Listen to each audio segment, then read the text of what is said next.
Batuk Pak Haji. Iya nih. Yuk mulai dulu. Check it out. Cerot. Ya kembali lagi bersama kita di channel Tim Timan weh, yang akan mereview sebuah film berasal dari Jepang. Film ini tentunya sudah tidak asing lagi. Anak 90-an pasti tahu tentangnya. Rurouni Kenshin, atau yang biasa kita kenal yaitu Samurai X. Tanpa basa-basi, tanpa bacot-bacot, kencangkan sabuk, besarkan volume headset, mari mulai. Di awal cerita, kita ditampilkan dengan aksi peperangan Boshin. Peperangan itu melibatkan dua kubu antara Tokugawa dan Isshin Sisi. Saat peperangan tersebut berlangsung, Hajime Saito, ketua geng dari kubu Tokugawa, mencari seseorang yang bernama Hitokiri Batosai, di mana dia ini terkenal dengan sebutan pembunuh berdarah dingin. Ketika pertarungan berlangsung, ada teriakan kemenangan dari tubuh Tokugawa, di mana Batosai yang mendengar teriakan itu mengetahui era baru telah dimulai dan memutuskan untuk berhenti berperang. Saat hendak meninggalkan lokasi pertempuran, Batosai dihentikan oleh Hajime Saito, di mana dia bermaksud mengajak duel Batosai. Namun, Batosai memutuskan untuk berhenti menjadi Hitokiri. Ia pun meninggalkan pedangnya tertancap di tanah. Malam berganti, tak disangka bahwa ada satu samurai yang masih hidup. Tak sengaja dia memegang pedang yang tertancap tersebut. Seketika dia merasakan aura dahsyat dari pedang tersebut akibat telah menghilangkan ratusan nyawa, di mana pedang itu milik Batosai. 10 tahun lalu, kini Jepang lebih damai dan berkembang berkat Aitomo Yamagata. Di tempat lain, kita diperlihatkan dengan pengusaha obat-obatan kaya raya yang bernama Takeda Kanryu. Saat sedang santuy, Takeda memanggil antek-anteknya untuk memanggil peracik jenius yang bernama Megumi dan konceni-konceni untuk diberikan apresiasi atas keberhasilan membuat opium jenis baru. Akibat tak ingin banyak orang yang bisa membuat opium tersebut, Kanryu memerintahkan anak buahnya membunuh konco-koncone Megumi. Saat Kanryu lengah, salah satu koncone Megumi berhasil kabur dan Kanryu memerintahkan Batosai untuk membunuhnya. Keesokan harinya, Batosai yang sedang dipawai Alikuri ngiler dan membeli sate baso. Di tempat lain, Saito Hajime sedang menginvestigasi pembunuhan. Ternyata mayat seseorang tersebut agen polisi dan menurut Hajime diduga dibunuh oleh Batosai, tapi Saito tidak yakin. Saat sedang asik menyantap sate baso, Batosai asli melihat papan pengumuman bahwa telah beredar kabar teror dari Batosai palsu dan dia kebingungan akan hal itu. Tak disangka ada seorang wanita bernama Kaoru Kamiya, cantik nih, yang menodongkan pedang kayu kepada Batosai, beranggapan bahwa dialah yang telah meneror kota selama ini. Tetapi Batosai mengatakan bahwa ia adalah seorang pengembara dan hanya membawa pedang Sakabato, pedang dengan mata terbalik, dan tak bisa membunuh dengan pedang tersebut. Saito yang sedang menginvestigasi pembunuhan mendatangi kediaman Kanryu karena dia mencurigai dialah dalang dari pembunuhan. Akibat kurangnya bukti, Saito meninggalkan Kanryu. Ketika Kanryu masuk ke dalam rumahnya, ia mendapatkan kabar bahwa Megumi telah kabur. Karena tak ingin bisnis obatnya terbongkar, Kanryu menyuruh anak buahnya, Udo Jin-e, menangkap Megumi. Tak lain bahwa Udo Jin-e ini yang telah mengambil pedang Batosai saat peperangan 10 tahun lalu dan menggunakan nama Batosai palsu untuk membunuh orang-orang. Di tempat lain, ternyata Megumi pergi ke kantor polisi untuk meminta pertolongan. Tak lama berselang, Jin-e mendatangi kantor polisi dan menghabisi seluruh orang yang ada di kantor itu. Saat mengetahui Jin-e sedang mencarinya, Megumi memanfaatkan kekacauan untuk melarikan diri. Alhasil, Jin-e pun tak menemukan Megumi. Di bawah jembatan, Kaoru melihat polisi yang terbunuh akibat serangan pedang dari atas jembatan. Dan tak lama berselang, Kaoru melihat Jin-e yang mirip dengan buronan Batosai. Alhasil dia menantang Jin-e untuk bertarung dengan pedang kayu miliknya. Saat hampir terbunuh, Batosai datang dengan tepat waktu menyelamatkan Kaoru. Jin-e yang melihat Batosai asli langsung terkejut. Wanjai, Batosai mengajak Kaoru untuk kabur agar selamat. Kaoru membawa Batosai ke dojo Kamiya Kaishin Ryu miliknya. Dan menjelaskan bahwa dulu dojo ini Rama yang berlatih.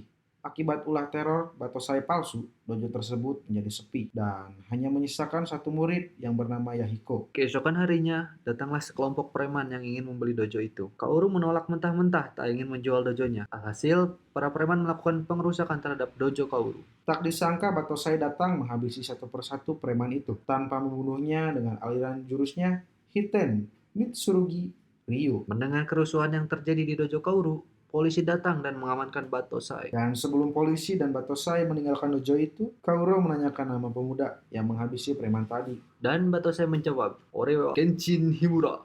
Saya Kenshin Himura. Ketika di dalam penjara, Kenshin Himura ditemui oleh Saito Hajime dan mengajak Kenshin untuk bertemu dengan petinggi militer Yamagata. Saat bertemu Kenshin Himura, Yamagata menjelaskan bahwa Kenshin dulunya adalah pembunuh berdarah dingin yang mengabdi kepada negara untuk mewujudkan kedamaian. Di situ Yamagata meminta kepada Kenshin untuk kembali mengabdi, untuk membunuh semua orang yang membuat dan menjual opium karena dapat mengancam kedamaian negara. Tapi Kenshin menolaknya dengan sebab setelah peperangan 10 tahun lalu, ia bersumpah tidak ingin membunuh orang. Saito yang melihat pedang milik Kenshin menanyakan, apakah dia bisa membunuh dengan mata pedang yang terbalik?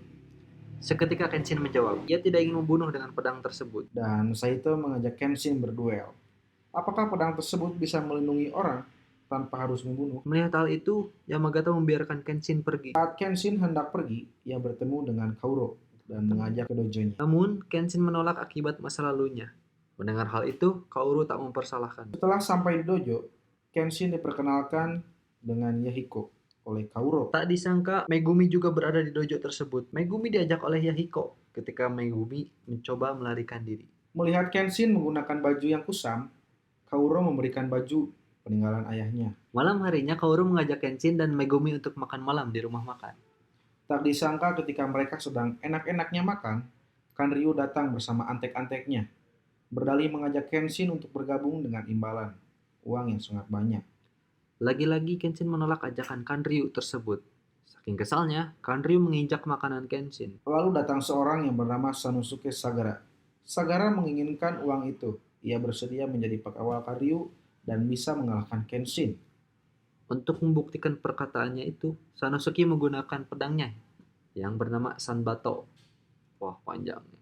Menantang Kenshin untuk berduel, dan Kenshin pun mengiyakannya. Namun, pertarungan dilakukan di lain tempat. Ingat dengan sumpahnya 10 tahun lalu, Kenshin hanya menghindari serangan dari Sanosuke dan tidak ingin membunuh lagi. Akibat lihainya Kenshin menghindari semua serangan itu, Sanosuke kelelahan dan Kenshin meninggalkannya. Di lain sisi, Kanryu terlihat cemberut. Wah, anjay, cemberut banget. Akibat Kenshin tak bisa menjadi anak buahnya. Di hari berikutnya, Saito Hajime mendatangi TKP pembunuh polisi dan preman yang melakukan penyerangan di dojo kemarin. Disinyalir dibunuh oleh Batosai palsu. Kenshin yang mendatangi lokasi pembunuhan tersebut dihampiri oleh Saito. Dan ia mengatakan, seharusnya Kenshin membunuh preman yang melakukan penyerangan kemarin agar tak ada korban dari kepolisian. Ketika melihat seseorang wanita yang menangis di samping korban pembunuhan, Kenshin teringat akan masa lalunya saat ia membunuh para samurai demi menginginkan kedamaian. Di mana luka di pipi yang ia dapatkan itu dari samurai yang bersemangat bertarung dan dari istri salah satu samurai itu. Malam harinya, Kanryu mendapatkan paket berupa senjata. Hal itu membuat Kanryu berambisi besar untuk menjual opium ke seluruh daratan Jepang. Keesokan harinya ketika Kenshin, Megumi, dan Kauro sedang beraktivitas, mereka mendengarkan keributan. Tak lain, para orang dewasa dan anak-anak terkena penyakit bersamaan. Kemudian, Megumi mengecek air. Ternyata ada yang tidak beres. Orang-orang semakin banyak yang berdatangan dan menyangka Kanryu lah yang membuat semua ini. Megumi yang mempunyai keahlian dalam mengobati, berusaha menyembuhkan bersama dengan yang lainnya. Di saat sedang beristirahat, Kenshin menemui Megumi dan menanyakan asal-usul Megumi. Ternyata, Megumi berasal dari keluarga dokter. Akibat peperangan kedua orang tua Megumi tewas dibunuh. Atas kejadian itu, Kenshin ingin mendatangi Kanryu untuk memberikan pelajaran akibat ulahnya selama ini. Seketika saat hendak pergi, Kenshin ditemui oleh Sagara yang ingin membantunya menyerang Kanryu. Di waktu yang bersamaan, Megumi menyatakan pergi dari dojo dan ia mendatangi Kanryu di rumahnya. Bukan ingin membantu Kanryu, ternyata Megumi ingin membunuhnya. Sayangnya, aksi Megumi tersebut ternyata sia-sia dan digagalkan oleh anak buah Kanryu. Di halaman rumah Kanryu terjadi kericuhan. Ternyata Kanryu menyadari akan kedatangan Kenshin dan Sagara. Dengan seluruh kekuatan yang dimiliki Kenshin dan Sagara, mereka berdua berhasil mengalahkan semua anak buah Kanryu. Saat memasuki rumah Kanryu, mereka berdua dihadang oleh Inui Banjin, seseorang yang sangat hebat dalam bertarung. Kenshin melanjutkan mencari Megumi, Sagara yang akan bertarung melawan Inui Banjin. Di lantai 2, Kenshin dihadang oleh anak buah Kanryu yang bernama Gain. Untuk mempersingkat durasi, akhirnya Kenshin dan Sagara berhasil mengalahkan Banjin dan Gain. Ketika melanjutkan pencarian Megumi, Kenshin dan Sagara dihadang kembali oleh Kanryu yang menggunakan senjata deret dead. Wah, anjay, deret dead. Tak disangka, Saito datang dan memberitahu kelemahan dari senjata milik Kanryu. Saito meminta Kenshin dan Sagara untuk mengalihkan perhatian dari Kanryu agar dapat mengalahkannya. Singkat cerita, Kanryu berhasil ditangkap oleh Saito, dan Megumi memberitahu ternyata Kaoru disandra oleh Jin-e atau batosai palsu. Tak pikir panjang, Kenshin langsung menemui Jin-e dengan rasa amarah yang membara di tempat persembunyiannya. Seketika Kenshin langsung menghunuskan pedangnya. Dia berpikir bahwa dia akan mengingkari janjinya 10 tahun lalu untuk menyelamatkan Kaoru. Pertarungan Jin-e dan Kenshin berlangsung dengan sengit. Kenshin semakin marah ketika Jin-e membuat lumpuh paru-paru Kaoru dengan menggunakan teknik Shin no Ippo. Jin-e mengatakan Kaoru hanya dapat bertahan hidup selama 2 menit saja. Kenshin ternyata memutuskan untuk mengingkari janjinya karena untuk menghilangkan jurus itu, Kenshin harus membunuh Jin-e. Dengan amarah yang membara, Kenshin melakukan pertarungan dengan Jin-e. Raut muka Kenshin kembali seperti 10 tahun lalu saat menjadi pembunuh berdarah dingin. Kenshin pun mengeluarkan jurus andalannya dan melumpuhkan tangan kanan Jin-e untuk menghilangkan Shin no Ippo yang ada di Kaoru.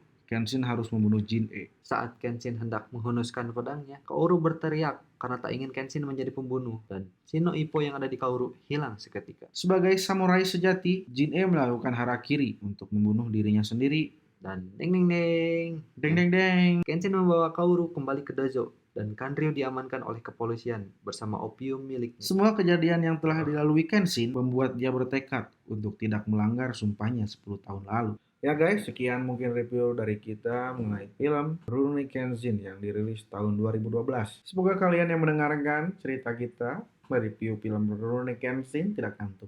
Agar membuat kita semangat, jangan lupa di like, share, dan subscribe. Klik tombol loncengnya, jangan lupa. Sampai jumpa lagi di lain video yang akan datang. Caneng tenet. Tenet. Tenet tenet tenet tenet tenet.